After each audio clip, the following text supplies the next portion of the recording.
We're about ready to get going with the bandsaw itself here and make the final adjustments. In order to adjust the table, we'll need to have a blade on here for reference. So we're going to go ahead and select a blade.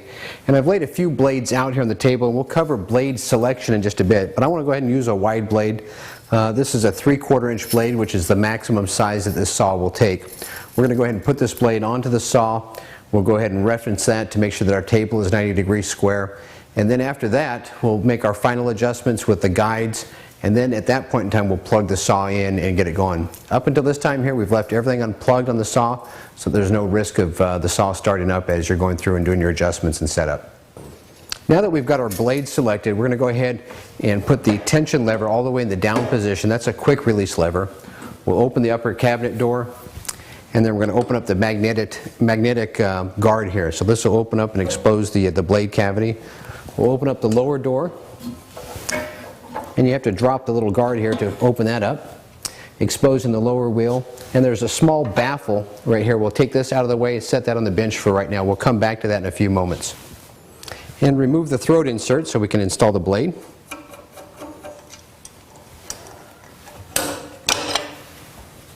And you want to slide your guides all the way to the back position when you first put the blade on. So we'll loosen the lock knob. We'll slide the guide assemblies all the way to the back, just to get them back out of the way until we have the blade on and then until we're ready to adjust those. We'll do that for the top, then also for the bottom.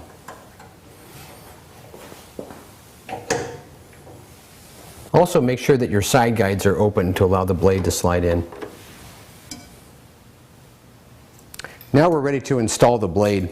The blade's going to go in through the side slot on the table, up through the upper guard here, and then in through the slot on the edge of the frame right here. Now when you uncoil your blade, be very careful that you don't let it spring out and scratch you or cut you. So just very carefully uncoil it. When you uncoil your blade, make sure that the teeth are pointed down in this direction on this side. Sometimes the blades can get flipped inside out. If the teeth are pointed up in this direction, go ahead and make sure you just kind of rotate the blade, flip it inside out, and then make sure that the teeth are pointed down on the right hand side. Let's go ahead and install it through the slot on the table first. Make the turn.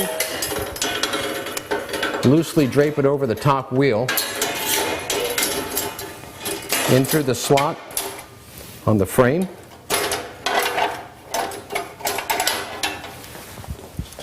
Follow it all the way down through the slot in the frame and loosely over the bottom wheel. Now that it looks like everything is centered on the wheels, I'm going to go ahead and reapply tension using the lever on the back side. I'll go ahead and bring this to the upright position, and it looks like we had a little bit of tension already on the wheel. As you can see that the gauge indicator is showing that we've got proper tension on here.